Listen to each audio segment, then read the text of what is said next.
Hello दोस्तों, तो आज हम पढ़ने वाले हैं डाइजेस्टिव सिस्टम। डाइजेस्टिव सिस्टम यानी पाचन तंत्र। तो हमारे बॉडी में डाइजेशन कैसे होता है? डाइजेशन दो तरीके से होता है, एक होता है फिजिकल, एक होता है केमिकल। फिजिकल यानी भौतिक यानी शारीरिक, केमिकल यानी रासायनिक। इन दोनों को अगर मिला के बोले तो होता है फिजियोकेमिकल। मतलब फिजिकल क्या हुआ, अभी केमिकल क्या हुआ। फिजिकल, जब आप खाना खाते हो तब वो खाना फर्स्ट आपके मुंह में जाता है, आप तब उसमें भौतिक दबाव डालते हैं, यानी दांत से उसको छोटे छोटे पार्ट्स में डिवाइड करने का काम करते हैं। तो ऐसे हो गया फिजिकल। और केमिकल कैसे हो गया? केमिकल ऐसे होता है, आप जब खाते हो तब यहाँ पे पूरा पच नहीं जाता, पचने के लिए बहुत यहाँ पे पूरा पेट तक आना पड़ता है, पेट में आके एनस तक जाते हुए भी वो पचता रहता है। ठीक है, तो आप जब एक बार मुंह में आपने खाना डाल दिया तो वहां से स्टार्ट हो गया, यानी अपने दांत से आपने उसको पचाना स्टार्ट कर दिया, लेकिन वहां पे पचा नहीं। अब होगा केमिकल। केमिकल यानी हमारी बॉडी में ऐसे बहुत सारे ग्लैंड्स है, उन ग्लैंड्स जब उसको एंजाइम छोड़ते हैं तो उन खाने को पचाने के लिए बहुत सारे ग्लैंड उसको पचाने के लिए एंजाइम छोड़ते हैं। उस तरीके से हो गया केमिकल। तो इन दोनों को एक साथ बोलते हैं फिजियोकेमिकल। तो आप एक चीज पढ़ लीजिए कि हमारे बॉडी में एक एलिमेंट्री कैनल होता है। मतलब हम जब खाना मुंह में खाते हैं तब वो कहाँ से लेकर कहाँ तक पहुंचता है। तो लास्ट पहुंचता है एनस और स्टार्ट होता है मुंह से। आप ये चीज देख लीजिए, एलिमेंट्री कैनल यानी आहार नाल। आपका खाना जो आप खाते हो वो कहाँ से लेके कहाँ से होके आपसे, मतलब आप वो लास्ट स्टेज तक पहुंच के जो अवशिष्ट पदार्थ है यानी अनपचा खाना जो आपके बॉडी के लिए ज़रूरत नहीं है, वो लास्ट जाके निकलता है एनस से। तो पहला कहाँ से हो गया? मुंह से, यानी माउथ से आप फिजिकल स्टार्ट कर देते हो। यहाँ पे एकमात्र है जहाँ पे फिजिकल होता है, उसके बाद हर चीज़ केमिकल हो जाता है। फिर वो जाता है ऑइसोफेगस में। ऑइसोफेगस में वो रुकता नहीं है, ऑइसोफेगस में पाचन होता ही नहीं है। ऑइसोफेगस में एक म्यूलिन नाम का एक पदार्थ होता है जो कि उसे चिपचिपा बना देता है। खाने को चिपचिपा बनाने में ऑइसोफेगस में खाना रुकता नहीं है। खाना जब रुकता नहीं है तो यहाँ से होके पहले आ जाता है स्टमक में, फिर ऑइसोफेगस में आ गया, ऑइसोफेगस के बाद आ गया स्टमक में यानी आपका पेट में। पेट के बाद हो गया स्मॉल इंटेस्टाइन यानी छोटी आंत, उसके बाद आ गया लार्ज इंटेस्टाइन में, उसके बाद चला गया एनस से जो खाना पचा नहीं है या आपके बॉडी के लिए जो जरूरत नहीं है वो खाना आपके लेट्रिन के माध्यम से वो बाहर निकल जाता है। यहाँ पे माउथ में आपका खाना पहले गया, उसके बाद ऑइसोफेगस में आके ऑइसोफेगस से आया स्टमक में, स्टमक के बाद आया स्मॉल इंटेस्टाइन में, स्मॉल इंटेस्टाइन में बहुत टाइम रह के ये चला गया लार्ज इंटेस्टाइन में। लार्ज इंटेस्टाइन में जो भी करना था करके बाद में वो निकल गया एनस से निकल गया। ये तो हो गया एलिमेंट्री कैनल। अभी इस खाने को पचाने के लिए कौन सी ग्लैंड मदद करती है? ग्लैंड मदद करती है सैलिवरी ग्लैंड, जो कि फर्स्ट ग्लैंड होता है। सैलिवरी ग्लैंड अभी कहाँ मिलती है? सैलिवरी ग्लैंड मिलते हैं आपके मुंह में। आपके मुंह में सैलिवरी ग्लैंड होता है जिसके जो आपको खाना पचने में वहाँ से मदद करता है, लेकिन वहाँ पे पूरा पचता नहीं है, वहाँ पे स्टार्ट होता है पचना, यानी डाइजेशन मुंह से स्टार्ट होता है। तो अगर कोई क्वेश्चन पूछे आपसे डाइजेशन स्टार्ट कहाँ से होता है, डाइजेशन स्टार्ट होता है माउथ से यानी मुंह से। तो सैलिवरी ग्लैंड पहले तो ये मदद कर लिया। सैलिवरी ग्लैंड से आता है लिवर। लीवर एक ग्लैंड है जो कि खाने को पचाने में आपकी मदद करती है। अभी लीवर से कौन से एंजाइम निकलती है ये बात की बात है, हम उसको पढ़ेंगे, लेकिन वो आप इतना समझ लीजिए कि कौन सी ग्लैंड आपको मदद करती है खाने को पचाने के लिए। तो सैलिवरी ग्लैंड हो गया।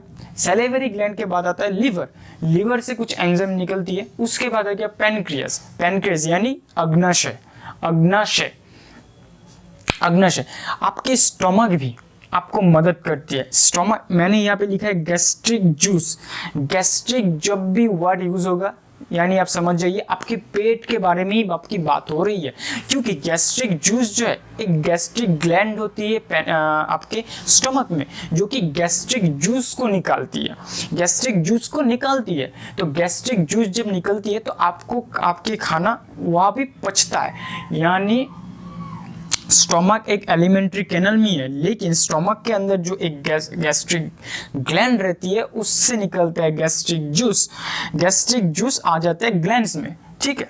तो गैस्ट्रिक जूस भी आपको मदद करेगा। उसके बाद आता है स्मॉल इंटेस्टाइन। स्मॉल इंटेस्टाइन में भी कुछ ऐसे ग्लैंड्स है जो कि आपकी मदद करता है, यानी स्मॉल इंटेस्टाइन एक एलिमेंट्री कैनल के साथ साथ एक ग्लैंड को भी रिलीज करता है। अगर यहाँ तक आप समझ गए तो इसके बाद यहाँ पे पूरा हम पढ़ना चालू करते। तो चलिए हम देखना स्टार्ट करते हैं सैलिवरी ग्लैंड के बारे में।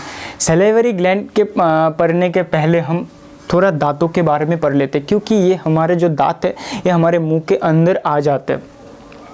तो पढ़ना चालू करते हैं।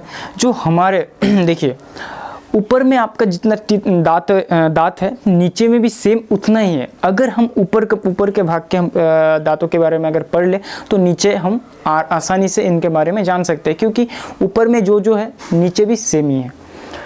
अभी आप देखिए आपका पहले का 4 दांत, जो पहले 1 2 3 4 दांत आ जाते हैं उसे हम कहते हैं इंसीजर। उसे हम नोज टीथ भी कहते हैं, क्योंकि वो नोज के सामने आ जाते हैं इसलिए हम उसे नोज टीथ भी कहते हैं। उसके बाद आ जाते हैं नुकीला सा, एक इंसीजर के एक राइट साइड में एक आएगा और एक लेफ्ट साइड में आएगा, उसे हम कैनाइन कहते हैं। उसे आई टीथ भी कहा जाता है, क्यों? वो आई के सामने आता है। इसमें कोई कॉन्सेप्ट लगाने की कोई बात ही नहीं है, इसमें नाम दिया हुआ है। इसमें इन नाम को आप जानने से अच्छा होता है, तो आप जान लीजिए इनको, ठीक है। इसे कैनाइन कहते हैं इन दोनों को। और फिर आते हैं प्रीमोलर। प्रीमोलर 2 इस तरफ आएंगे, 2 इस तरफ आएंगे, ठीक है, 2 इस तरफ और 2 इस तरफ। इसे प्रीमोलर और चिक टीथ भी कहा जाता है, क्योंकि ये चिक के सामने है इसलिए चिक टीथ भी कहा जाता है। अभी 3 इस तरफ और 3 इस तरफ आएंगे मोलर। मोलर उसके आगे आता है प्रीमोलर, उसके बाद आएगा मोलर। और मोलर के जो थर्ड है, जो लास्ट का है, उसे थर्ड मोलर यानी विजडम टीथ भी कहा जाता है। विजडम टीथ कहीं में या किसी में बहुत देर से आता है या किसी में आता ही नहीं है। जब विजडम टीथ निकलता है तब बहुत ही पेन होता है, मुंह में बहुत ही पेन होता है, इसे विजडम टीथ कहा जाता है। अभी एक फॉर्मूला आता है जिससे एक एडल्ट का डेंटेन फॉर्मूला कहा जाता है। मैंने आपसे एक बात कही थी कि आप अगर ऊपर का टीथ पढ़ लेंगे तो नीचे का भी पढ़ लेंगे, ठीक है। अभी अगर देखिए यहाँ पे 4 था, यहाँ पे 1 है, यहाँ पे 1 है, यहाँ पे 2 है, यहाँ पे 2 है, यहाँ पे 3 है, यहाँ पे 3 है। अगर आप इसे डिवाइड कर दो, यानी यहाँ पे 2, यहाँ पे भी 2, यहाँ पे 1, यहाँ पे 1, यहाँ पे 2, यहाँ पे 2, यहाँ पे 3, यहाँ पे 3, यानी आप अगर ऊपर का हिस्से के अगर आधा को यानी हाफ टीथ को आप पढ़ ले तो पूरा 3 को आप पढ़ चुके हैं, ठीक है। आपने इस भाग को पढ़ चुके हैं, दोनों ही भाग को, एक और दोनों ही भाग को आप पढ़ चुके हैं। लेकिन एक डेंटेन फॉर्मूला आता है, तो डेंटेन फॉर्मूला के हिसाब से एक फॉर्मूला है जो एडल्ट में यानी उसे कहा जाता है ICPM, यानी इंसिजर। एक एडल्ट में इंसिजर 2 रहता है, कैनाइन 1 रहता है, प्रीमोलर 2 रहता है और मोलर 3 रहता है। ये है डेंटाइन फॉर्मूला एक एडल्ट का। ICPM 2 1 2 3, 2 मतलब incisor, 2 incisor, 2 incisor, 1 canine, 2 premolar और 3 मोलर। अभी चाइल्ड में इंसिजर 2 रहता है, कैनाइन एक रहता है, प्रीमोलर रहता ही नहीं तो 0 और मोलर 2। तो ये हो गया डेंटाइन फॉर्मूला। तो अभी हम पढ़ते हैं सैलिवरी ग्लैंड के बारे में।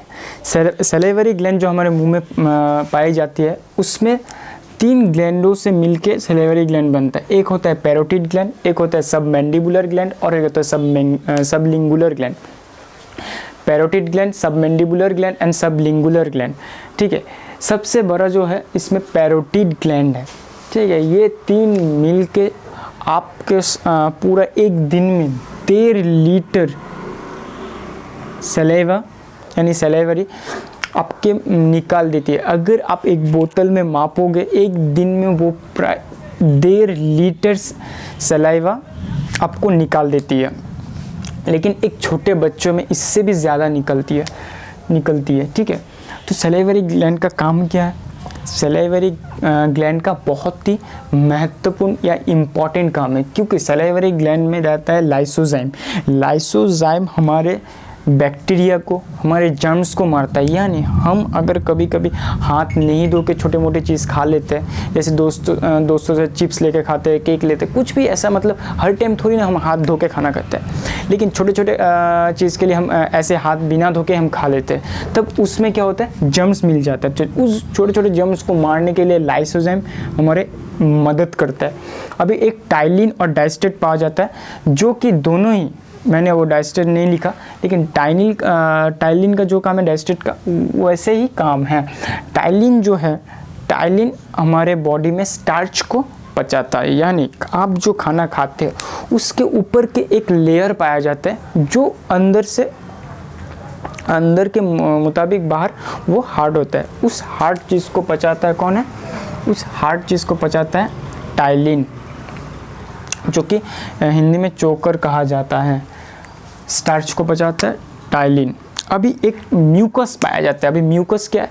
म्यूकस जो जब आप खाना खाते हो, वो खाना अगर गले में फंस ना जाए, अटक ना जाए कहीं पे, तो म्यूकस, उसमें म्यूकस मिल जाता है। तो म्यूकस उस खाने को चिपचिपा बनाया जाता है। मतलब चिपचिपा जब बन गया तो कहीं रुकता नहीं है, डायरेक्ट जाके रुकना है, पेट में जाके रुकना है। वो खाना डायरेक्ट पेट में जाके रुकता है, यानी ऐसा तरीके में खाना रुकता नहीं है। क्यों? म्यूकस उसे चिपचिपा बना देता है। हमारे बॉडी में 3 चीज़ें पच सकता है। एक होता है प्रोटीन, और होता है फैट, और होता है कार्बोहाइड्रेट। जो नहीं पचता यानी वाटर, विटामिन, मिनरल्स। क्यों नहीं पचता? क्योंकि पानी के पार्टिकल्स इतने छोटे छोटे हैं कि उनसे छोटे छोटे पार्ट्स में डिवाइड करने की कोई ज़रूरत ही नहीं है। विटामिन, मिनरल्स इतने छोटे छोटे होते हैं कि उसे पचाने की कोई ज़रूरत ही नहीं है।